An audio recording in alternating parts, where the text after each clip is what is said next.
Alrighty. Thank you for being here. I appreciate you taking the time. My name is Robin Putnam, and I work for the Office of Consumer Affairs and Business Regulation. It's a state agency located in downtown Boston, and we have 5 agencies that are underneath us. We have the Division of Banks, Insurance, Professional Licensure, Telecommunications and Cable, and Standards. If you ever have an issue with something, we do have a consumer hotline that's run Monday through Friday from 9 to 4:30. You will get a human being who will answer the phone. I know, shocking. But for the people who are watching, it's 617-973-8787. I just recommend calling before 4:30. If you leave a message for us, we will call you back. If you email us and ask us to call you, we will call you back. And I have to actually start the conversation about this because there is someone out there who is spoofing our office. And from time to time, someone is calling consumers and saying, whomever, this is Sarah from Consumer Affairs, we're just updating our information. Could we get an updated credit card number for you? Which is horrible. We don't do that. I don't have time in my day to call consumers randomly. And second of all, I don't want your personal information. You keep your credit card information to yourself. I don't need it, neither does our office. So that's happening. It has happened from time to time. Our consumer specialists have received kind of very irritated calls from consumers saying, why are you calling? So I have to say, no, we're not going to call you. If you leave us a message to call you, we'll call you back, absolutely. But we are not going to randomly call. And that just kind of starts off the conversation with robocalls. Yeah, I know. We all get them. I guarantee that by the time we're done, I'll have at least 3 or 4 missed calls from random numbers I don't know. It's unfortunate. I think sometimes we feel like we're being targeted, and it's important to know you're not being targeted. It's just usually, it's a computer system somewhere in the world churning out phone numbers and hoping that you're gonna pick up. Your best bet, quite honestly, if you don't recognize the number 110%, don't pick up the phone at all. Because every time you pick up the phone, the scammer on the other end says, great, we know it's a live person, and they make money because they now sell that number to somebody else. So today they might call you and say, try to sell you a new Visa or a MasterCard or a credit card. Tomorrow they're gonna sell you a new medical device, but they're gonna keep calling. That's the issue. The Federal Communications Commission has started running out a program called Shake and Stir. What it is doing in layman's terms, it's authenticating caller A before it gets to caller B. And all of our nationwide carriers, AT&T, Verizon, have started using this program as well. So it is combating the robocalls. So if the call comes to you and it pops up on your screen, possible scam alert, or question mark, don't answer the phone. Let it go to voicemail and don't just leave it. That will tell you that the government is actually working. These programs are working. They did notice a downtick in robocalls, I believe in July and August. So the programs are working and our carriers are working. And I'd like to think they're working because we're all getting the calls. It's not just consumers, it's the people in the legislature, it's the CEOs, everyone's getting these calls, so they all want to deal with it. And I think it's also important to know if a scammer leaves you a voicemail because they are dumb and they're leaving you a traceable number to call them back on. If they leave you a message and they give you lots of personal information, oh, this is Sarah, I'm calling from your bank. We noticed some discrepancies. Could you please call us back at this number? We'd like to go through your accounts.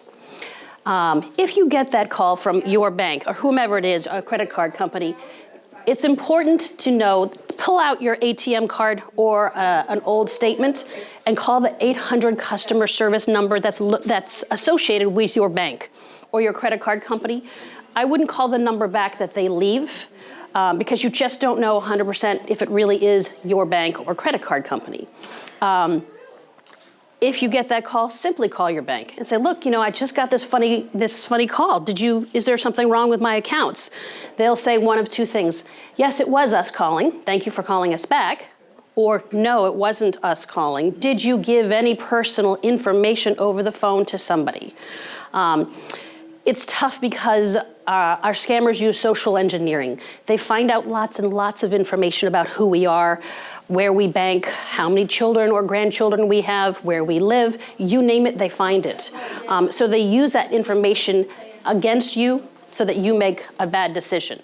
A lot of times they'll say, this is Sarah, I'm calling from your bank. Could you verify that you still live at 151 Main Street in Lakeville, Massachusetts? And the last 4 digits of your credit card number are, and they'll read the number off to you. Oh, and can you verify that your social security number is this? And they'll read that entire number to you. It's important to know that there are a lot of data breaches that happen on a daily basis. And it's a little tough to hear over these people, I'm sorry. If you've ever been involved in a data breach, for example, the Equifax data breach, all that information is floating around on the dark web. So name, address, social security number, bank account information, sometimes passwords, where you live, where you have lived. All of that information can be found on the dark web. So if you've been involved in a data breach, I highly suggest everybody should be doing a credit check once a year. It's very simple. It'll take you probably 5 or 10 minutes. All of the information for the 3 credit bureaus is in the brochure. You can call their automated system. Just know you're never going to get a human being. It's just, it is what it is. Or you can go online and do it. It's fairly simple. I did one recently. It took me, I don't know, 15, 20 minutes to do it. What you're looking for is anything incorrect on your credit report, whether it's a credit card that you've never had, why is that listed there? Or a mortgage that's opened or closed that you've never had. Your name, your address, your date of birth, all of that information is spelled correctly. It sounds crazy, but any little inconsistency really needs to get changed. I met a woman recently who did a credit check and one of the credit bureaus had her listed as deceased. So she had, bizarrely enough, to prove that she was alive. So you want to check that information. It's one of the only ways you'll probably know if your information has been breached and you've been involved in identity theft or fraud. Well, that's one of the biggest ways that we can do. Or if you are monitoring your accounts, that's another big thing that most people don't like to do. When your statements come in, I know it sounds boring, read through every line item from your credit card or your debit card. Make sure every line item that's mentioned is really yours. If your information has been picked up, say, by a skimming device, you may never know it. But a lot of times this fraudster will only do, say, a $2 or $3 charge because they know that's going to fly right under your radar. And you're going to say, oh, it's $2. If it's here next month, maybe I'll deal with it. But if you notice that $2 charge as a test run for a scammer, call your bank or your credit card company immediately and report it. You got to act very fast. You can't wait 6 months, 7 months to go, hey, I noticed this bizarre charge. What does this mean? A lot of people don't like to monitor their accounts. They think it's a waste of time. Why do I do this? I don't have a lot of money, no big deal. A lot of times scammers aren't looking for your money. Some of them just want to be you and live in a different state. They're looking. Happen about Social Security numbers? No, so you bring up the Social Security. It's probably one of the #1 phone scams I have heard in the last 4 months.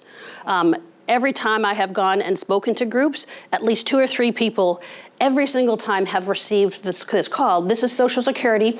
We're calling you to let you know that there's been fraudulent activity on your account. We'd like to fix it, and we take a Visa over or a credit card over the phone. That's never going to happen. It's just the #1 call, and unfortunately, people still do fall for it. The Social Security Administration is never going to call you out of the blue like that. It's unfortunate, but people they do fall for it, and it's unfortunate. But I'm glad that you mentioned it. Yeah. If you haven't heard of that call recently here, you'll probably get it. It's awful. Before I keep going, does anybody have specific questions that I can answer, that you want to make sure I answer? Yeah. Stop them, because we've had our federal taxes stolen. I've had my credit card 4 times. I have no idea, the bank has no idea what's wrong. They just replace the card and we start over. So, data breaches are really tough. Last year, so when there's a data breach that occurs, that entity has to report it to our office as well as the Attorney General's office. And I'm one of the lovely souls who has to read through all of the data breaches every single day when they come in. Last year, over 600,000 Massachusetts residents were affected by data breaches.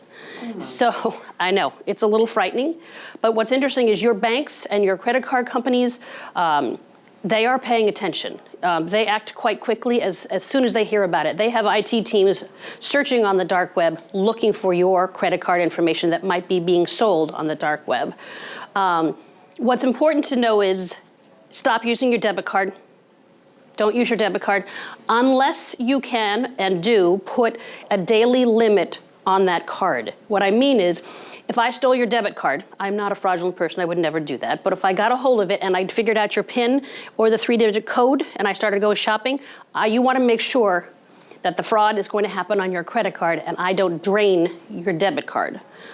It did happen to a friend of mine. Her debit card got picked up by a skimming device at a gas station, and her card was, her bank account was depleted. I think it was $40,000 in under an hour. And it took her 4 months to get the cash back in. It was not pleasant.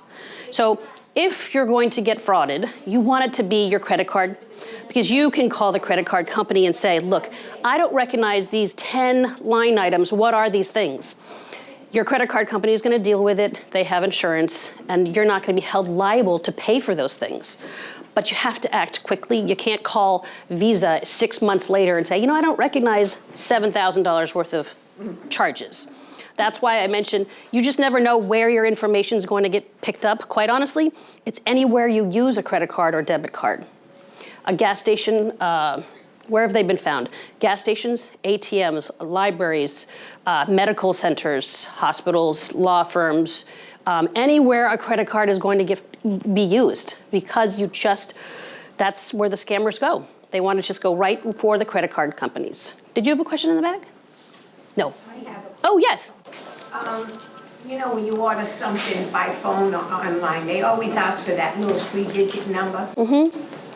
And I guess you have to give it, right? You do, because they're asking if you're going to order something online or over the phone, yes, they are going to ask you for that 3-digit security code, right, because they need to make sure that it's not me frauding you. So it's unfortunate, but yes, you do have to do that. But you bring up a good point. If you're going to do online shopping, if you're going to make phone calls, to order things, just be very wary of who's around you. If you're using the phone, for example, this sounds crazy, but you just don't know who's lurking around you, waiting for you to read out your credit card information. I'm not knocking the COA, but I'm just saying, what if there's that wacko who's sitting next to you and he's going, oh, she's shopping. Maybe she'll give us her credit card information. If you're going to do online shopping, I'll use Amazon just as an example. They're not fraudulent. But if you use their app and you download it and put it into your phone, from what I understand, that app is actually encrypted. So you can use that app and order all your stuff from Amazon, because we all use Amazon. But use the apps that are encrypted. I'm sure that other companies like Macy's or LL Bean, Sears, they probably have their own apps. See if they are. By encrypted.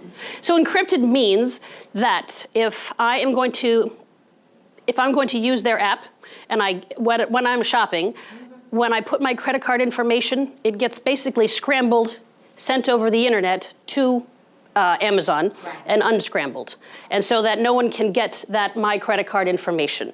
Now, if you're just surfing the internet, say here with a laptop, you don't know who's using the internet here. I'm not knocking anybody who works here or who comes here, but you just don't know who's doing that. So you want to make sure that if you're going to do online banking or you're going to do a security check and check your credit with one of the credit bureaus, don't use the open Wi-Fi here. Do it at home with your own closed, encrypted Wi-Fi. So to check if your Wi-Fi is not encrypted, but is locked down, all you have to do is have anybody with a smartphone walk into your apartment or your house, and if I want to join your Wi-Fi, it'll probably just pop up, but they're going to ask me what your password is to get into your Wi-Fi. So you just want to make sure that it's always asking anybody who uses your Wi-Fi for the password. But that also makes sure, do make sure you have passwords on everything. Do make sure you change your passwords. Usually that's the one thing people hate talking about, is changing their passwords. And it's unfortunate because we like to recycle our passwords, and we'll add a 1, 2, 3 and an exclamation point and think that that looks so cool and special. It's not. You gotta make them long and crazy and have nothing to do with your life.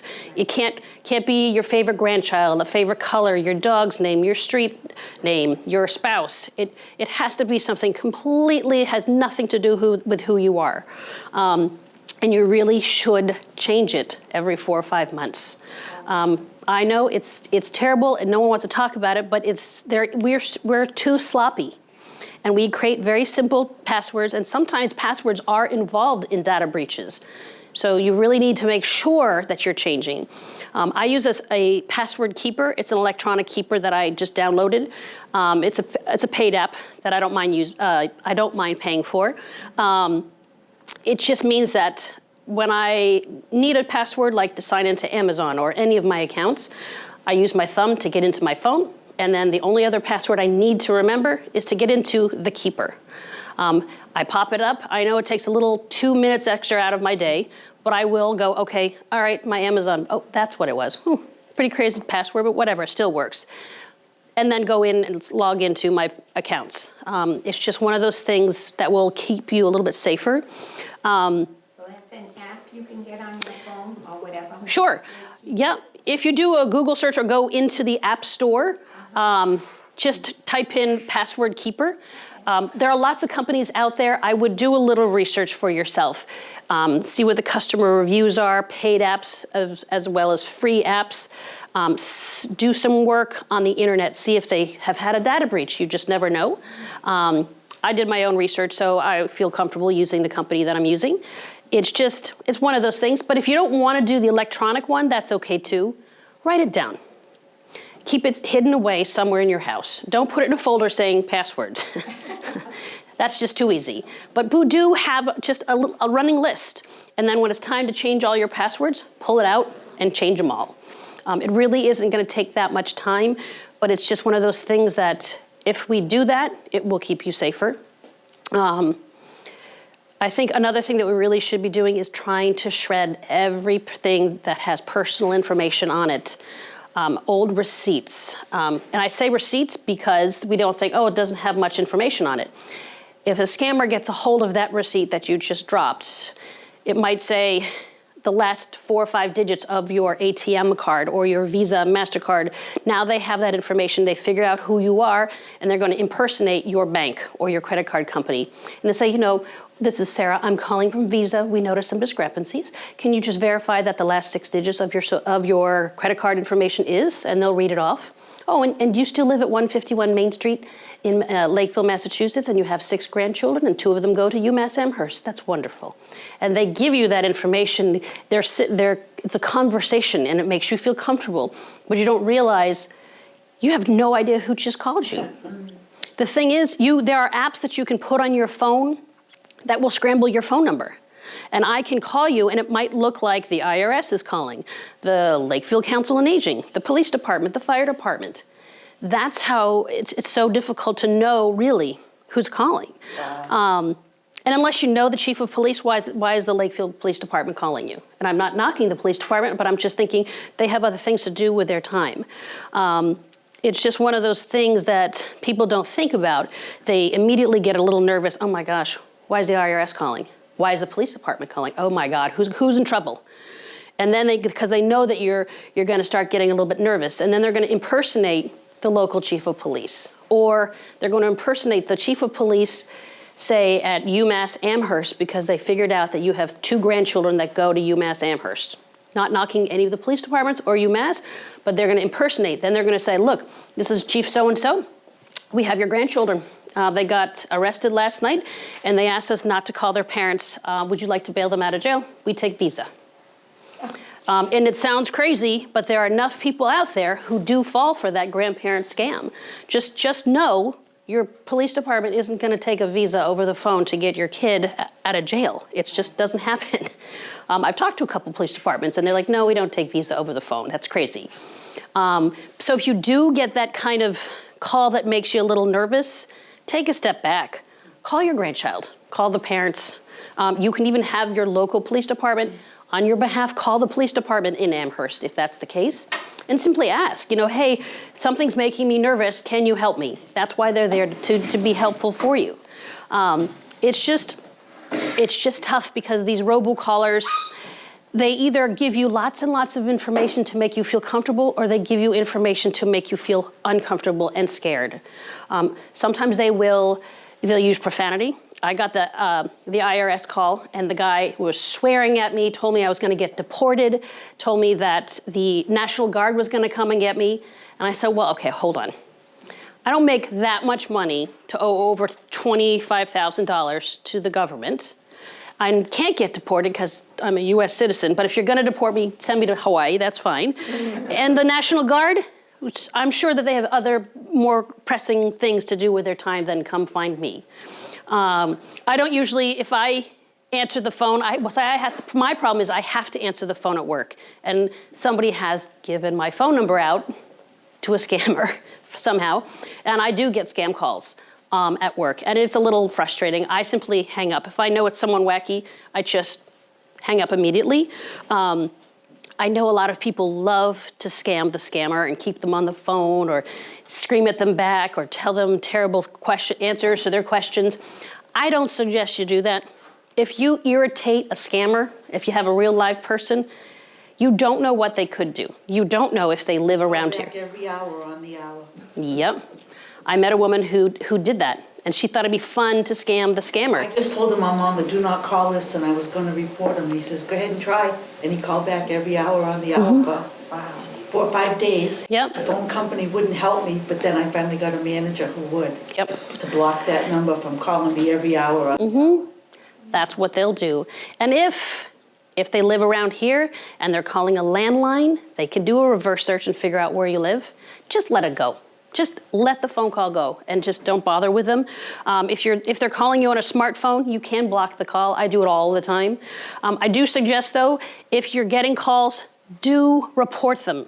Go to the Federal Trade Commission, ftc.gov. It will take you 5 minutes. Every time you report those numbers, it goes into the computer system that helps the telecommunication companies like AT&T and Verizon to get those numbers off the hook. It sounds like it's not working, but I'm telling you, the FCC is working on these, and the more times we report the numbers, it does help in the long run. Or just block it. Just simply block the phone. The one I'm getting right now is somebody says they're calling for Eversource customers. I don't have Eversource. To give me a 30% discount. They call 2 or 3 times a day from different numbers. Sure. Oh my God. Yeah. So every once in a while, our office does get complaints regarding that specific call about, because we don't know if it really is Eversource making the call. That's a tough part. Because it is a legitimate company, and there are lots of scammers out there who do like to impersonate good companies, and the good companies get the bad rap. I think with whatever kind of new utility you're thinking about using or signing up for a new program, look at the fine print. You don't know that great deal might only be good for the first 6 months, and then 6 months and 1 day, everything skyrockets. So you really need to make sure of the fine print when you're thinking about stuff like that. We have had complaints, and we've contacted Eversource, and unfortunately, Middleborough Electric for 40-odd years. right. I don't know why they're calling me. They are probably looking for credit card information. They're hoping that it's a great deal. You're going to be like, Your bill, they said. yeah, exactly. They're looking for any kind of information. They just want you to drop a little bit of information, not all of it. They're not going to ask you for your social security number. They're going to go for a credit card information. And then as soon as you do that, because you think you've signed up for a great program, your next month bill from, say, your Visa or your MasterCard that you've given over the phone, wow, what are all those 9 charges? Where do those come from? Whoever you spoke to, it wasn't a legitimate company. They're using your information to go shopping. It's unfortunate because the good companies out there are getting bad raps. And they're putting up public announcements saying, we are not calling anybody, we're not doing this, we don't want this. And it's a little tough because they're trying to do the right thing, and people love to impersonate good companies. It happens. unfortunately. But I was mentioning trying to get rid of your personal information by shredding. It's really, really important to shred all of your personal information, old receipts, old bills. If you have taxes that are well over 10 years, do have those professionally shredded if you don't have your own shredder. If you have old prescription medications, take that label off and shred that as well. I know that our local police departments are doing take-backs for old medication, which is wonderful. I would just make sure that you take those labels off before you give it to them. I don't know if they're going to be what they're going to be doing, and I'm not knocking the police department. I'm excited that they're getting the drugs off the streets. That's fantastic. But do get those labels off. People love to steal medicine, and it's on the black market. They're going to try to sell all your pills, and you don't know what's happened. If you can't get the label off, I understand. I bought a $5 redacting marker on Amazon, super cheap. It's almost like thick paint. It's better than a regular just magic marker because you can't see through it. And so whenever I have to redact information, I just pull that sucker out and black out everything, and then away it goes. If you get a lot of catalogs, make sure to look at the very back of the catalog. Sometimes there's a name and an address and an account number. You want to make sure that that little piece of information gets shredded, as well as the pull-out, the tear-out in the middle of the... Yes. Yep. Because if I get a hold of that as a scammer, I'm going to go shopping, and I'm going to call whatever the company is, and say, I'm ordering $10,000 worth of merchandise, and could you just send it to my son? It's for his birthday. Here's my account number. Here's his address. You get the bill, some scammer gets all your goods, and is now selling them on Craigslist. So you just got to be very careful of what kind of information goes into the trash. It's unfortunate. We live in a very crazy time, I think. But these are all little things that you can do with your time, or just little things just to make sure you're going to stay a little bit safer. It's not going to change your whole day around, but I'm thinking if you can just keep a list of stuff, a little pile of stuff that has to get shredded. I know that AARP they try to do either 10 or 15 free shred fests throughout Massachusetts every year. Yes? They're talking about having one here in May, right? Yeah. Fantastic. A shredder for anybody who brings in their items. That is fantastic. If you don't want to wait till May, all you have to do is a Google search. That's what I do from time to time. 2020 Boston Shred Fest. And they'll pop up, whatever town you live in. You can do a zip code. You will find them. A lot of banks or law firms will have them, and to try to get the community get involved as well. It's just a great way of getting rid of your personal information. I call them shred fests, or just type in shredding. What's the name of that redactor pen again that you have? Oh, there's no name. It's just, I did a Google search in Amazon. Sorry, not a Google search. A search. It's called redacting marker. I think mine was $5. Just cheap way to get rid of your personal information. You can buy them in the store. So surprisingly enough, no. I went to like some Staples and Office Maxes, stores like that. Could not find a physical pen. I don't know why. Maybe they're selling them now. This was a couple months ago. So I just said, all right, whatever. But if you go to their websites, they sell them. So maybe they're not a big seller in the store. I don't know why. They should be. Because not everybody wants to put stuff through shredders. I get it. They just want to throw it out. Get a black redacting marker. I just ordered on Amazon. You're just getting scared about not putting any information out there to order anything. I think so. I think you just have to be, when you're doing online shopping, when you're going to go online, just make sure you're using reputable companies that you've heard of. And it's just, I know that during the holidays, lots of little mom and pop shops will pop up. And if you've never heard of them, it makes me a little nervous to use a company I've never heard of. And on the flip side, a scammer can create a beautiful ad and put it on an Instagram. I almost fell for something like that. There was a gorgeous ad, beautiful, looked professional, for handbags, leather handbags. They were $12. I'm like, wow, that's a great deal. Yeah, too good to be true. Why are the leather handbags only $12? But I thought, all right, before I click and go, ooh, this looks fun, I did a Google search with the company name, hundreds of nasty reviews popped up. I'm like, oh, not gonna use that. So the scammer can do the same thing. They can create an ad, and that's something that looks too good to be true, and we'll fall for it. That's why I say just before you use that company that you've never heard of, or if it looks too good to be true, it probably is. Those reviews, can you kind of go by those? But they can make any reviews they want. People. So it depends. When I just did a simple internet search, these were reviews from people all over. And I was still very hesitant to use the company. It just made me nervous because I just said, well, you know, if the handbags are not arriving on time, colors were different, the different sizes, they were not in great condition when they arrived, that just made me nervous. You know, I'll pay another $40 for a brand I've heard of that arrives on time and you get what you're actually asking for. I think I use myself as an example many times. If I don't have my glasses on and I'm typing in the name of a company online that I'm thinking about using, put your glasses on and make sure you're spelling the company name correctly.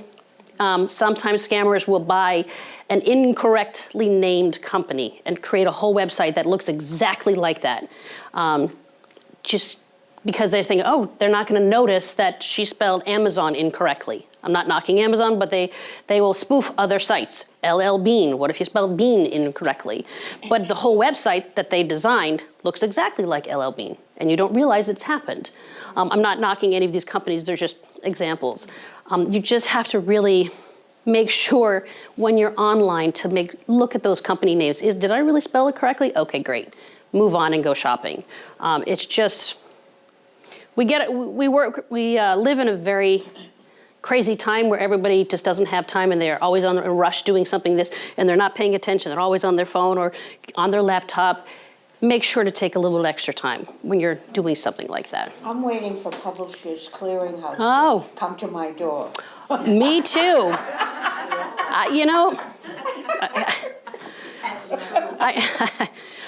yeah, there's a lot of people still waiting for Publishers Clearinghouse. I don't know. Other questions that I can answer? Sure. I get a little nervous when I give like at a restaurant, give them your credit card, they come back and how can you be sure that they didn't take it? So you can't. So they're asking, if you're listening to this, they're asking about giving your credit card when you're at a restaurant to a waiter and they walk off with the credit card. So I'm a wacky person, I know it. I either make friends with people or I don't. I never give my credit card to that person, to that waiter or waitress. I've heard of too many instances where people take quick picture, front and back, because they've got a smartphone. Boom, done. You don't know what's happened.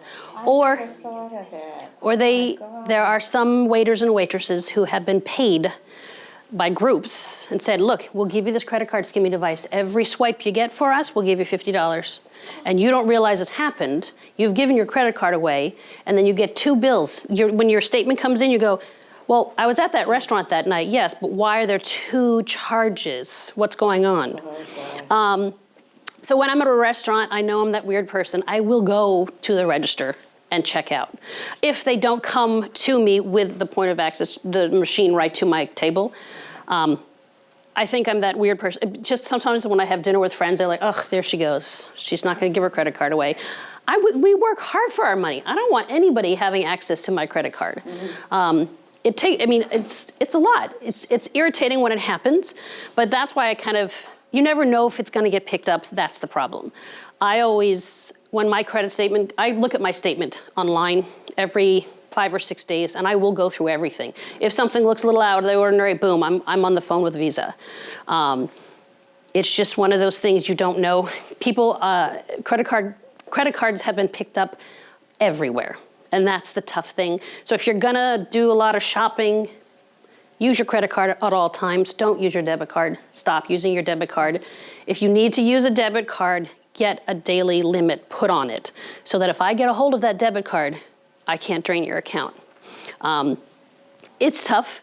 I think a lot of skimming devices have been found and are usually found at gas stations, the newer, so 2020, all of our gas companies, the gas pumps, have until the end of the year to change over to the new technology. It's going to be an interesting year to see what happens. Some of those machines can cost upwards of $10,000 per gas pump. So if you're going to a gas station, you will see, usually they'll have an RFID picture right on the gas pump. So the symbol for an RFID is 3 half circles. It kind of looks like the Wi-Fi symbol. It's on its side. If you see that, that's an indicator that that machine is newer and has been upgraded to the new cybersecurity. I try to use the machines that have been upgraded like that. If I'm in a town where I've never been and the only gas station is sort of an older mom and pop and looks like the machine's been tampered with, I always use cash. I always carry about $20 or $30 worth of cash. I would never use that machine. Just to say, look, I'll go inside and say, here's $20 for that machine right here. It's just one of those things, you just don't know where your information is going to get picked up. And I think for me, that's the scariest thing, because we use our credit cards everywhere. But on the flip side, your credit card companies are watching. It sounds a little big brothery, kind of freaked me out at first, but they know where we shop, time of day we usually shop, what we usually spend, where we spend it. If something looks a little out of the ordinary to them, they're probably going to red flag it. You'll get a call, an email, a text message. So they're watching, and they'll say, look, we know you don't live in this town. Why are you trying to get gas? Are you trying to get gas? My credit card company watches me like a hawk. And I actually had to put a travel announcement to say, look, Monday through Friday, I will be somewhere in Massachusetts. Today I might be in Adams, tomorrow I might be in P-Town. You gotta allow me to get gas so I can get home. But before I had done that, I was in Chicopee and my credit card was turned off. And I'm like, well, how am I gonna get home? So the credit card company called me, but the number that popped up was from like Minnesota. And it didn't say Chase Visa or fraud department. I'm like, well, I'm not gonna pick up this, I don't know anybody in Minnesota. So I pulled out my credit card and called the 800 number, and they were like, well, we just called you. I said, well, I'm not going to pick up the phone. It popped up as Minnesota. You got to get better. Your caller ID needs to say fraud department. But I would really, even if it was them, I wouldn't give my personal information out over the phone if they were calling me. But I called them and I said, look, what's going on? And they're like, well, you tell us. Yesterday you were in Adams, today you're in Chicopee, and you're all over the place. Where's your credit card? And I had to kind of explain. I said, look, I work for the state, and Monday through Friday I will be somewhere in Massachusetts. You have to let my credit card go through. If you see something in Maine, Vermont, New Hampshire, Rhode Island during the week, no, that's not me. Do put a stop on the credit card. And they were very appreciative, because they said, look, it started to get us really nervous. You don't live in Chicopee, you live over an hour and a half away. So thank you for calling. And so now, they're still monitoring. So if you're gonna do, say, a purchase that's outside of your regular purchasing habits, let them know. If you're gonna go buy a laptop, call them the day in advance and say, I'm going to wherever to buy a laptop. It's gonna cost roughly this amount of money. Please let the charge go through. I had to do that. I had to get a laptop, and I called them and they said, thank you so much, because you never spend that kind of money. We never would have allowed it to go through. So they are watching. They will see things. My credit card company picked up a $3 charge that didn't make sense to me, and I was impressed. I said, $3, that's fantastic. Because usually our scammers, they're not going for a $10,000 shopping spree, because they know you're gonna catch it, your bank's gonna catch it, and it doesn't make money for them. But they can make more money scamming 10,000 people of $2 every single week, as opposed to trying to go for her for 10 grand. Again, that's not gonna happen. It's just one of those things that you're gonna have to sort of be a little bit aware of when you're looking at your credit card statements. And it's good that it's sad that your credit card keeps getting compromised, but at least your bank is acting on it, getting you a new number. Well, sorry. Whew. Well, I'm glad that you're acting on it. Somebody charged $1,000 worth of shoes in Texas. And when I checked mine, and when I saw it, I said, that can't be right. Right. Oh, someone picked up your information here and sold it to someone who lives in Texas. It happens all the time. data breaches happen like that. We'll get a catalog from them. Oh, wow, that's pretty awful. Figure. Jeez. Did you have a question? So when you, I'm trying to think, when you order something, when you do anything where you use your credit card, should there be some kind of an icon or something saying this is safe and this is okay to use this? If you're online? Yeah. I mean, is there a... So when you type in like Sears.com, make sure that the front end of that website says HTTPS for secure. Sometimes there's a little closed lock symbol. And I'm not knocking a retailer, but you need to make sure you're still monitoring your accounts because there are bad apples that work for companies. Very good. HTTP before. HTTPS. HTTP, yeah. Yes. So working with good companies, yes, but you should be monitoring your accounts because you just don't know if there's that bad apple who works at whatever department store and you've just called to make a charge. You don't know if they've had a crappy day or they just got divorced and they're stealing your information.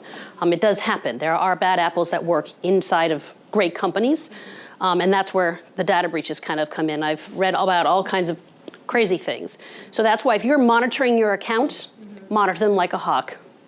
You will see if something looks a little out of the ordinary. Yes? You order, say, if you're in the store and you say, I think I'm going to order this, I'm at Target, and order right there, because you don't have your Wi-Fi coverage there, do you? I mean, you say you could order at home because like I have Verizon, I have that Wi-Fi. Sure, right. But if I'm out in the store or something and I decide to order something. Like on your smartphone, are you saying? On your smartphone. I would be a little wary of using open Wi-Fi. You can get it's called a VPN, a virtual private network, $20 or $30 a month that you can use for your phone or your laptop to keep it safer, or use your data and not necessarily use the Wi-Fi. I just would make sure you're taking that step to do that. And it is using the data when you're doing. Right. I just would. So that's not good. I don't do it normally, but I just wondered. Sure. I did it once or twice. I try not to do it. I just never know what's going to go on. I just never know who's around. If I am going to order, say, from Amazon, I do use the Amazon app because I know it is encrypted, so I don't feel nervous about it. Although I have to say, I'm not on my phone all that much and doing shopping. I don't have a lot of time in my day to do that. It does make me a little nervous of other companies. I just want to make sure my information isn't getting stolen. So you wouldn't, at home, you wouldn't order? Oh, at home, sure. Oh, no. You could order Amazon. Just Absolutely. go to Amazon. Amazon.com, not a problem. If your Wi-Fi is closed and locked. I'm sure it probably is. So if I walk into your house with my smartphone and if I ask to use your Wi-Fi, will it tell me They require you to. use a password? Then you're fine, yes. I just tend to do online banking, shopping. If I'm gonna do a credit check with the credit bureaus, I do it at home. I don't do it at work. I know that we have a secure website and all of that, and our whole system is secure. I don't do it. It makes me nervous. I'm not knocking the state's, IT department. I just would prefer to sit at home, comfortable, and do my financial work at home. Are there other questions? Yeah. Now, if I use a debit card, I have to put in a PIN number. Mm-hmm. If I use a credit card, I don't. Okay. So with a credit card, somebody takes your wallet, credit card, then go out and charge all day long and get merchandise. Why don't the credit cards have a PIN number? I couldn't tell you. I don't work for any of the credit card companies. Yeah, I don't know. I do know that a lot of times the credit card companies, the merchants will ask you for that 3-digit PIN, on the back, the code on the back of credit cards. So sometimes if someone's gotten a hold of your information, if they don't get that code and they're not asked for that code, they can still use your credit card. Well, that's if you do it online, but if you go to a store, they don't ask. Not all stores online ask for two, but you're right. Yeah. Online, I Yeah. go to Target, they Sure. don't ask. I can buy a $50 item, they don't ask it. You don't even have to sign anymore. Agreed. So the thing is, the debit card's not all places. You can use a debit card as a Visa or credit card. You can still use it and not type in a a PIN. And sometimes sometimes the skimming devices come with a PIN pad, like at a gas station, and they will pick up your PIN as well. So that's where you want to be very careful with trying to not use your debit card. If you're going to get frauded, let it be a credit card. You can call them and say, I don't recognize these charges. But if your debit card has been compromised and say $50, $1,000, $10,000 has been removed from your checking account or your savings account, it can take time to get that cash back in. You can get it back in if you act very quickly, but it can take time. As I mentioned, my friend, her account was drained. It took 3 or 4 months to get all the cash back in. It was a nightmare. So if I'm gonna get frauded, let it be my credit card. It still will be bothersome. It'll drive me completely nutty. Where did I use my card? Where did it get picked up? I'll think about that for a week. But I'd rather just be able to call Visa and say, nothing makes sense here. I never bought this, or this. What are these charges? I'd rather deal with it that way. They'll send me a brand new credit card, which will be challenging because it's a whole new 16-digit number that you have to attach to other accounts, which I get. But you know what? I'm not out $10,000 in cash. I'm just out sort of time. That's the issue too. What else can I answer for everybody? On occasion, what I do is I look at my credit cards, which I have too many, and I'll just go to the credit card company and say, send me a new one. Just change all my numbers. I do that once a year. Yeah. Yep. I don't mind spending, I don't know, they charge me $7 or $8 for the new credit card. I don't care. Fine, it's $7 or $8. I just know that starting January 1st, I have a new number and I feel better. When my credit card did get compromised, they did send me a brand new credit card with a brand new name. Fine, a number, fine. All right. Anything I'm not sure of, I'll dispute and then say, send me a credit card. Yep. And leave the dispute there. What else? I think what's also important to realize is identity theft and fraud isn't just for parents or adults. It happens to children. Kids who are kids who are 18 and younger are 52 times more likely to have their social security number stolen and abused than parents. Because the fraudsters know if they steal little Susie, who's 3, they steal her social security number because they got into her daycare center per se. It's happened. They know that mom and dad will probably never do a security check. They'll never run her credit until she turns 16 to go get her license. Sometimes children's identities are stolen before they even leave the hospital from when they were born. So if you have grandchildren or children, their credit should be checked as well and frozen because it does happen. There was a daycare center that somewhere in the middle of the country, it was a great article by AARP. The daycare was breached, 5 or 6 children's information was stolen, and no one knew about it until little Susie went to get her license at age 16, years later. There were DUIs listed in different states associated with that social security number. Took a long time to clear her name. So it's not, identity theft and fraud is not just for Nana. It doesn't just affect someone who's older, it affects every age group and every demographic. So these are all little things that we can do. It's kind of a little scary, but all of these things will keep you a lot safer. Yes?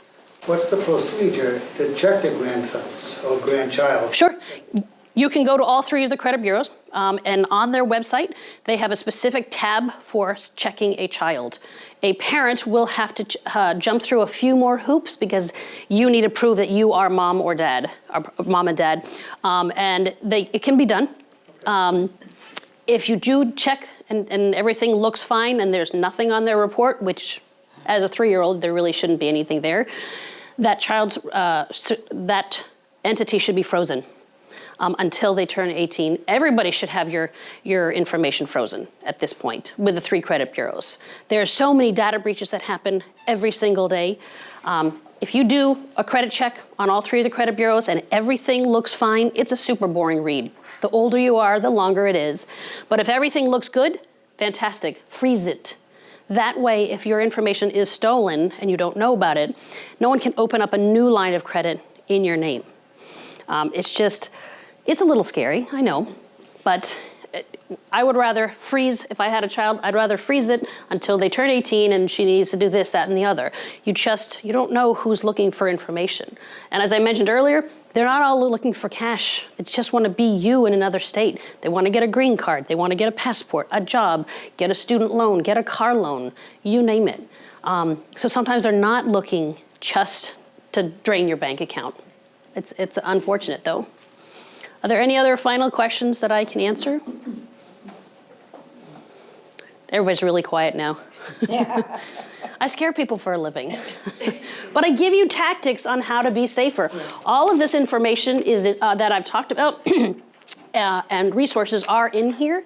If you're watching, you can actually go onto our website, mass.gov/consumer. There is a shortened video of this same presentation. It's like 10 minutes you can watch. There's lots of information on our website that has all of this information. It's just, the more you talk about it, the better off you're going to be. And the problem with fraud is no one wants to talk about it because they get embarrassed if they might have fallen for something.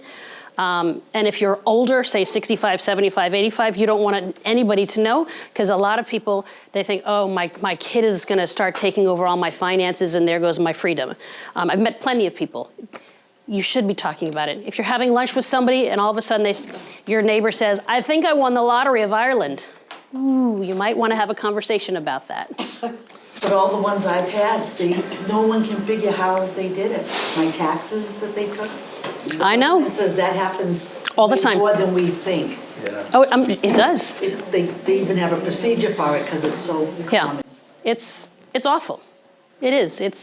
But things that we've been talking about today will keep you safer. You're less likely to fall for something. You're more likely to say, what is that on my credit card? What's that? And you're going to react as opposed to, I'll leave it for next month.